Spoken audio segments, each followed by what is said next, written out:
安平区的新南国小软式网球队今年4月参加全球青年杯软式网球锦标赛，摕下冠军的好成绩，因此也摕到资格，将参加今年日本山庄湖杯软式网球邀请赛，但因为经费不足，差一点就无法度出国。安平开大体育馆知影这个消息后，马上决定捐赠8万块经费给学校。8日上午，由校长魏万能带队来到安平开大体育馆拜拜。除了祈求妈祖保庇以外，也感谢庙方的帮助。第一躬，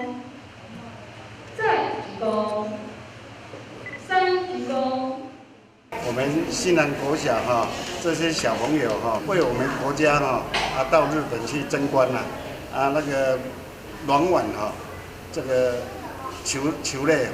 本来就是在台南市是一个很重要的一个体育项目。那尤其呢是新南国小，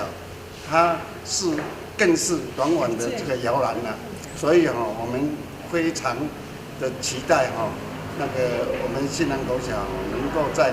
更盛的培育更多的这个运动选手，来为我们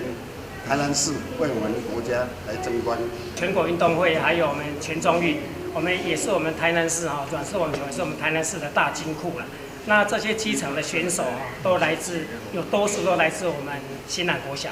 像今年的全中运，高中、国中单打、双打冠军都是我们新南国小毕业的校友了所以，我们新南国小可以说是我们国家培育软式网球的一个摇篮。这一次很感谢我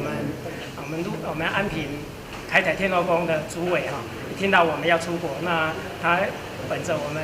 天后宫一直在关心我们学校的教育，那也做很多社会公益的事情，所以特别赞助我们出国的旅费了。那我们真的很感谢我们天后宫，我们的妈祖就让我们这些孩子去圆梦。那我们也希望会到日本去有好的成绩来回报我们天后宫的这边的一个协助了新南国小这次7位选手将前往日本出赛，分别是陈新磊、刘妍希、蒋永涵、黄敏仪、邱维珍、张瑞希、吴应珍等选手参赛，每一个人拢真兴奋，会当代表学校前往日本出赛。感谢天后宫的赞助，然后我会好好练习，然后争取好成绩。那准备要怎么样？大声一点，大声一点。还有什么方式去回报庙人帮忙？努力认真练习争取成绩日本的赛制第6季跟不一样。